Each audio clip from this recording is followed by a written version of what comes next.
పనికి మాలిన ఇళ్లని, ఇళ్ల పథకాలని, జనగణన ఇళ్ల కాలనీ నిర్మించి 100 కోట్లకు పైగా స్కామ్ చేసిన ఈ బూత్ రాజకీయ నేత గుడివాడకు చెందినాడు.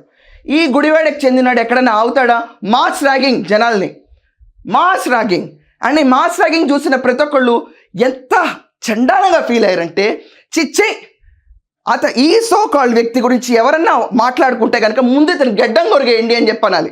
ఇంత పొగరా రాష్ట్రంలో 100 కోట్లకు పైగా చేసిన స్కామ్ ఈరోజు న్యూస్ పేపర్లు గొల్లుమన్నాయి. ఈ స్కామ్లో చాలా వింత ఏంటంటే, ఈ 16 మందికి దాని కింద పనిచేసిన అనుచరులు, దీంట్లో కొంతమంది అనుచరులు ఉన్నారు, కొంతమందికి తెలియని కూడా తెలియదు వీళ్ళ పేర్లు ఉన్నట్టు. గ్రామ పంచాయతీలో అప్రూవల్ కూడా అయిపోయినాయి వీళ్ళ పేర్లు, అది వాళ్ళ ఫేట్. అండ్ వీళ్ళందరికీ బ్యాంక్ అకౌంట్లో డబ్బులు తరలించబడడం మొదలైంది. ఏది? ఉపాధి హామీ పథకం కింద లీడర్లకు డబ్బులు వస్తే మిగతా వాళ్ళకి పంచాలని చెప్పి. వాళ్ళకి తెలియదు వాళ్ళ అకౌంట్లో ఎందుకు డబ్బులు వస్తాయో. అనుచరుల అకౌంట్కి డబ్బులు రావటం, వేరే అకౌంట్కి తరలించేయటం.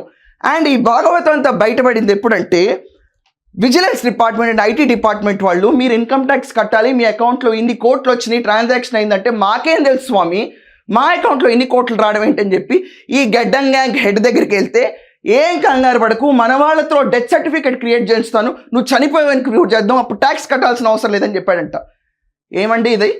ఉన్న మనిషిని బతకనివ్వడు, బతుకున్న వాళ్ళని చంపేస్తామని సర్టిఫికెట్లు క్రియేట్ చేస్తారు. అంటే బేసికల్లీ ఒక మనిషిని, వాడి జీవాన్ని కోసేసి నరికేసి వాడుకోవడం వీళ్ళ వల్లే తప్ప ఎవరి వల్ల సాధ్యం కాదు.